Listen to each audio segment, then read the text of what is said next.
하나님의 평화가 여러분과 함께하기를 주의 이름으로 축복합니다. 지난밤도 안녕히 주무셨습니까? 오늘 우리에게 주시는 하나님의 말씀은 시편 57편 7절부터 마지막 절 말씀까지입니다.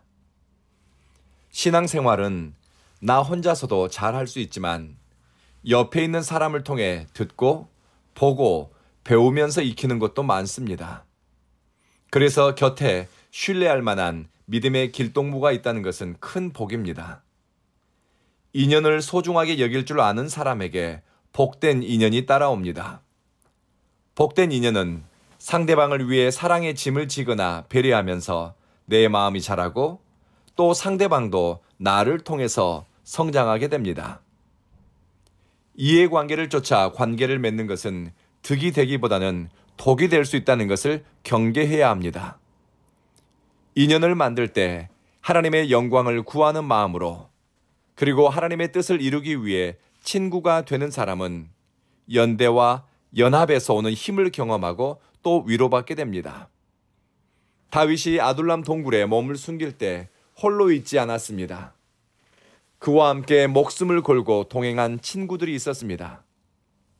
이들 중 대부분은 다윗이 가진 하나님 나라의 꿈, 거룩한 백성, 하나님의 뜻을 이루는 비전에 공감하거나 영향을 받은 사람들입니다. 보장된 것이 없고 다윗이 약속해 줄 것이 하나도 없는 상황에서도 친구들은 빈털털이 다윗을 따라 나섰습니다.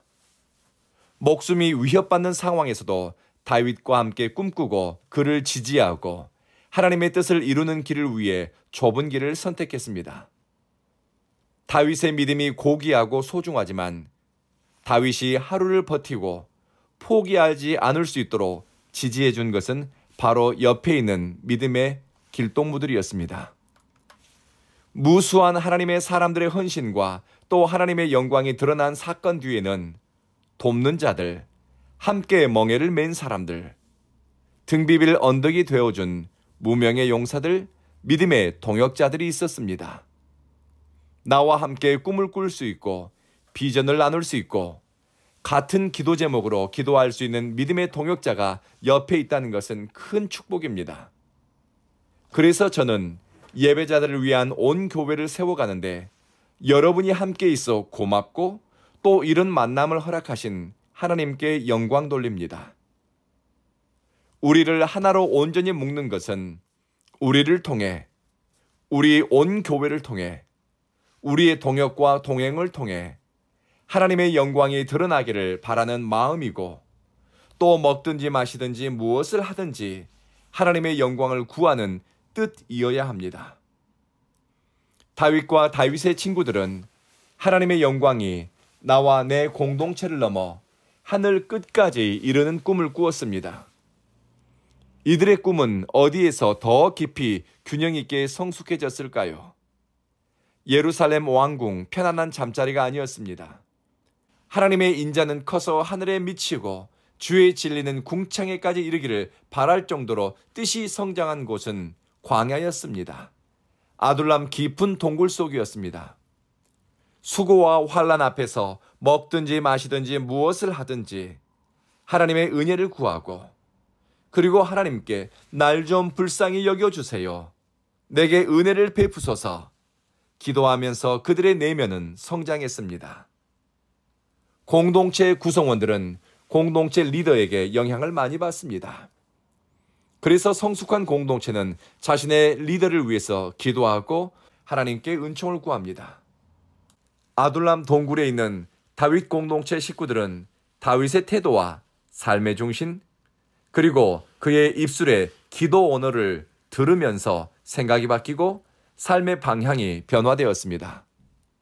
하나님의 영광을 구하는 것을 모든 선택의 원리로 삼았던 삶의 우선순위로 삼았던 다윗은 어느 자리에서나 하나님의 영광을 구했습니다. 그런데 하나님의 영광을 구하는 것이 성경에 보면 점점 확장되어 가는 것을 발견하게 됩니다.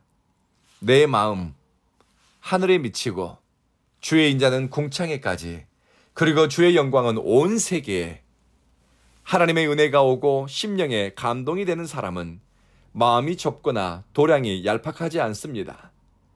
하나님의 마음으로 나라와 민족, 세계, 그리고 하나님의 영광이 우주까지 채워지기를 바라니 이 은혜를 받고 누릴수록 덕의 깊이가 더하고 사랑의 넓이와 마음 씀씀이가 자라게 됩니다. 무엇보다 하나님의 영광을 구하고 바라는 것이 의식과 삶, 선택과 행동에 영향을 미치게 됩니다. 내일을 기약할 수 없는 상황에서도 다윗에게 간절한 바람은 주님의 이름이 높이 들리고 온 땅 가운데 주님의 영광이 드러나는 것이었습니다. 사람의 진짜 영적 깊이는 아둘람 굴과 같은 곳으로 밀려났을 때 사람들에게 버려지고 상처받고 잊혀지고 무기력한 상황에 처했을 때 그때 신앙의 저력이 나타납니다. 8절에서 다윗은 내 영광아 깰지어다 라고 외칩니다. 성경학자들은 본문의 본래적 의미에 가깝게 번역하면 영광이라고 번역된 히브리 단어 케보디를 영혼을 의미하는 카보드로 해석해야 한다고 합니다. 즉, 내 영혼아 일어나라, 내 영혼아 분발해라, 내 영혼아 깨어라. 영혼은 하나님을 만나고 하나님과 사귐을 갖는 인간의 내적 실체입니다. 다윗은 대적들에게 쫓기고 가진 것이 없고 부르심과 비전까지 흔들리는 상황에서 그의 영혼, 하나님과 인격적 관계가 일어나는 내면의 지성소가 회복되기를 열망했습니다. 영혼이 잠들어 있는 사람은 하나님과 깊은 사귐이 일어나지 않습니다. 그냥 익숙한 대로 되는 대로 살아갈 뿐입니다. 영혼이 건강한 사람은 어떤 상황 혹은 어떤 처지에서든지 하나님과의 사귐, 하나님과 사랑의 나눔을 간절히 열망합니다. 그러면 영혼이 깨어서 뭐 할 것인가? 새벽을 깨우고 문 나라 가운데 노래하며 주님을 찬양하겠다. 현재 상황은 기가 막히지만 상황에 주눅들지 않고 자포자기하지 않고 내 영혼을 깨우고 흔들어 일으켜 하나님과 깊은 사귐의 자리로 나가겠습니다. 깊은 동굴 속 소망이 꺼진 것 같은 자리에서 다윗이 토해낸 그의 고백입니다.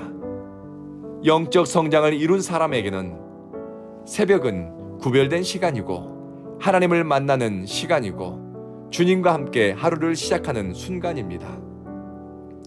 그래서 기도하는 사람은 새벽을 구별하여 뜻을 정해 하나님께로 마음을 모으고 삶의 중심을 향했습니다. 오늘 새벽 하나님의 영광이 나타나고 하나님의 영광을 드러내고 주의 이름만이 높이 들림받기를 원하고 바라는 이들에게 하나님의 인자와 진리가 충만하기를 주님의 이름으로 축복합니다. 오늘 기도는 내 마음이 확정, 새벽을 깨우리니 주의 인자와 진리가 커서 주의 영광입니다. 기도하겠습니다. 자비하신 주님, 인생의 아둘람 동굴을 만났을 때 우리 의식과 중심이 하나님을 향하게 하소서. 소중한 관계가 깨져 아프고 우리의 지혜와 노력으로 길을 찾을 수 없을 때 우리 눈을 들어 하나님을 바라보게 하소서. 사랑하는 주님, 내일 온 교회 창립 감사 예배를 드립니다. 하나님의 성령이 우리 가운데 임재하시고 내일 드리는 예배가 하나님의 영광을 드러내게 하소서. 우리 구주 예수님 이름으로 기도합니다. 아멘.